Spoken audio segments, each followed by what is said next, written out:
What's up, folks? Guy McPherson here, host of the Trauma Therapist Podcast and founder of Trauma Therapist Project. And today I want to talk about story, and specifically my story. And I think that this is important for specifically new trauma providers, new trauma healers, in terms of self-belief, in terms of self-trust, and in terms of building the therapeutic alliance and laying the foundation for healing. So, I'm going to share this. I don't share so much of this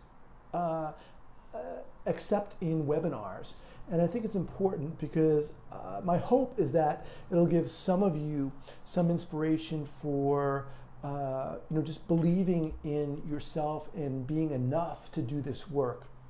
So as you're watching this, as you're jumping on, welcome. Just give me a thumbs up. Let me know where you're watching from. And the first thing I want to talk about is my own experience. After interviewing 300 plus guests on the Trauma Therapist Podcast, people ask me or write in or email, what if I have my own trauma history? Can I do this work? Should I do this work? Do most of the trauma therapists have, traumatic backgrounds? First of all, I do believe, as many people do, that, trauma is on a continuum, and, little t, big T, traumas, all of us to a certain degree, by virtue of just being humans, right, and living this existence, suffer certain traumas, whether that be ruptures in attachment, being bullied, which was my case, or on the far end of the continuum, complex sexual trauma, sexual assault, PTSD, and so forth. So I think it's important for people to understand that no matter what your background is, it's possible to do this work. And I think that's with an asterisk. I think almost everything I say here, it's important to understand that there are certain qualifying elements to it. But, with my own experience, when I was about 11 or 12, I was bullied for, I think, about a year and a half, maybe 2 years, by a classmate. And that really impacted the trajectory of my life, my self-esteem, my self-trust, how I was in relationships, my self-confidence, and in turn that really impacted choices I made, such as, when I was really young, I was, and still am, creative. But when I got out of high school, there was this sense of wanting to be pulled into, doing the right thing, making money and all that sort of stuff. And my father was pretty against, I don't know if I should say against creativity, but he just didn't get it. He didn't understand it, as opposed to my mom, who was very much supportive. But that, having that kind of juxtaposition, polarity in a sense, was pretty confusing to me. I think to a certain degree, I'm still working on it now, but it led me down paths that weren't in my heart. For example, when I got out of high school, I was very much into music and creativity. I went to art school for a year, dropped out, and started playing music. Did that for a couple years, and then I went back to school to finish my BA. Now, what happened here? There are couple of things here that really changed the directory and the trajectory of things, such that I'm here right now. And one was that I had been writing fiction for a time. So after I was in music, I was writing lyrics, and then that got me into fiction. And I remember one time I was working on a novel that was unpublished, and I was done for the day, and I was sitting back. What's up, Debbie? I was sitting back and, done for the day, drinking my coffee as I am now. And I got this phone call. And the phone call was a phone call from someone I had worked with a few years prior in San Francisco. And we'd kind of lost touch. But this woman was calling to tell all of her friends that she had been living with AIDS for 9 years, and she was basically, saying goodbye. And I just remember the courage in this person's voice, the strength in her voice, and you're on the other end of that phone, and so much is going through your mind. So much was going through my mind. When I hung up the phone, I was, devastated. I remember it was like this fiery, flaming telephone pole through my gut of disbelief, of sorrow, of sadness, and an emptiness in my own gut for feeling that, there's no way I had that courage. I didn't think so. I didn't think there was any way that I had that strength that she was exhibiting in that moment. And at that moment, I said to myself, I need to find that for myself. I need to find that courage within myself, because I felt I had been writing about it. I kind of knew it existed, but I certainly wasn't like manifesting it or living it. And that was the moment that I needed to find that out. I was also kind of inspired at about the same time by my brother, who came back as a Navy SEAL from Iraq, and he was just jacked up, with PTSD. And I didn't know it at the time. I didn't know enough about trauma and PTSD to know specifically about what was going on with him, but I knew something was going on. And that kind of subconsciously really fueled this angst that was happening for me. So this moment with this phone call made me decide that I was going to go on this quest to really find and discover my own courage, my own strength, and that led me on different trips, like mountain climbing, where I felt that I needed to just really challenge my own fears. It led me on a vision quest, which was amazing, by the way, up here in Northern California. Led me through a couple Outward Bound experiences, and then it led me on a survival course through the Boulder Outdoor Survival School in Utah.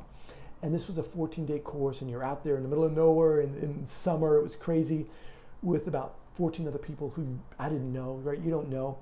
But on this trip, one of the persons started getting really sick in the beginning, because in the first 4 days, first 3 days, I think it was, no food, but they give you water, and you're doing a lot of hiking, and it's really intense.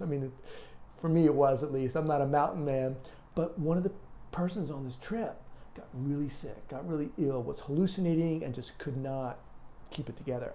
And the guides stayed back, and we didn't know it at the time, but they were essentially waiting for some of us to step up and help this guy. And myself and this other woman, we did. And we carried him, we talked to him, we pulled him in the shade when there was shade, and just kind of inspired him to keep him going. And that experience, after that experience, I was like, this is it. This is what I want to do with my life. I want to help people who are in these specific situations. I want to help them through it. I want to help them thrive. And I got back from that trip, and I was on fire. I was like, all right, I'm going to go back to school. I'm going to become a doctor. I'm going to get an MD. I'm going to get my medical degree. So I went back to undergrad, and I was doing pre-med, and the whole pre-med, becoming a physician was not my strength. The academics certainly weren't my strength. But what was happening at that time is I would talk to people, and people would come to me and ask me about their own experiences. And, I remember one friend of mine saying, you shouldn't be doing this. You should get into psychology. And I was like, oh, come on, that's because I didn't think that was enough for me, honestly. And I also, to help the people get through this program, I created a forum, events, symposia that were multimedia to help and inspire people. So there was this gene in me to connect, which is what I'm doing now, hopefully, through the Trauma Therapist podcast and Trauma Therapist 2.0. And I didn't value that, I didn't value what was kind of natural for me. And I think that's very easy for a lot of people to fall into, because of some outward or external idea or societal view. And I know for myself, part of it was my father not being accepting or understanding my creativity streak. That might even undermine it. Just a large part of me being creative, not valuing that, but valuing, the whole business end and And the other thing that happened was, when I got to graduate school, and realizing that not only did I love meeting with clients as I was doing my training and my practicums, my pre-doc and my doctoral, postdoc rather, and then most recently my job at Accounting Clinic here, I loved doing that. But there was always this sense of seeing where opportunities lay that could bring people together and help them kind of uncover what I have all along been uncovering, trying to uncover, which is my own authenticity and reaching out to people who are hurting, who have experienced trauma.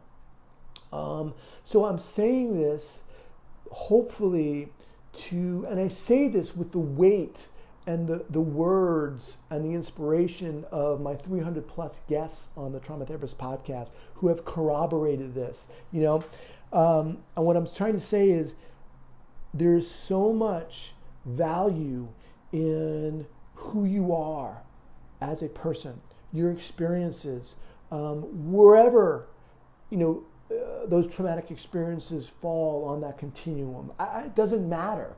What matters is your ability to express who you are. And I'm not talking about disrespectfully or unethically self-disclosing without boundaries. No. What I am talking about is being able to do that within those parameters with whomever, whether it's a therapy client or a coaching client. That's where the power, I think, lies in working with someone, especially who's been impacted by trauma. Oftentimes people who've been impacted by trauma have exactly that self-trust, belief in humanity, oftentimes wrenched from their soul. And to be able to communicate that, to model that as a coach or a clinician is powerful. And that's where the art, I think, comes into play here in this work. Whew. So anyway, again, if you're just jumping on here, welcome. Thanks for watching this. Just give me a thumbs up and just let me know where you're watching from. Love to hear from you. This idea of how. All right, let me put it this way. One of the things I do in my membership community, Trauma Therapist 2.0, is every month we have mastermind calls, and it's a chance for all of us to jump on video and people from all over the globe and to share what's going on. And it's one of the. So I love doing this because I get to hear, and other people get to hear from people who are in different, working with different populations in different parts of the world, and hearing their experiences. And oftentimes it comes down to people are struggling with what I would say, in a sense, are very simple dilemmas, but not easy, right? Simple dilemmas in the sense of believing in oneself. And believe me, I'm not sitting here as a master, saying I'm a master or an expert in any of this. But what I am trying to do is to share. What's up, Jennifer from Canada? I'm trying to share my own experience. And again, a lot of what my guests on the podcast have shared, which is being able to get to a place, mindfully about who you are, what your experiences are, your story, your belief in that story, your owning of that story and your experiences, being able to communicate that by witnessing, by providing hope with someone who's gone through trauma is, I think, valuable. And I think it's really the foundation of this work. And I've been so impressed by a lot of my guests who share this, who communicate this, who emanate this. And I've gotten good at when you do a podcast, when I do my podcast, it's all audio, so I don't have them on video at all, and you just hear, right, the way someone's talking, their tone of the voice, and you can hear people who are passionate, certainly, about their work, or compassionate beings, and I love that. So my hope today is to hopefully communicate to you and inspire you to believe in yourself as you do this work, to believe in yourself, to believe that what you have and who you are, and to allow that to shine authentically, openly, in itself is a large part of engaging with someone, and a large part of the therapeutic and the healing process. Again, whether you're a clinician of any kind or a coach of any kind. And to me, this really is my ongoing work. I think it is. As someone who has clinical experience, of a doctoral degree in clinical psychology, and I've worked with clients under a licensed clinician, so I've had some clinical experience, but I also have a lot of experience in trying to dig down and live this life of authenticity and what it means within the context of working with people who've been impacted by trauma, and helping to support you if you're a new trauma healer, you if you're a student who's just starting out on this trauma-informed journey. All right, woo, that's it. Sharing a lot about my own experience, and I hope that was in part at least a little valuable and inspiring. And thanks again for watching, and I'll see you guys next time. All right, take care.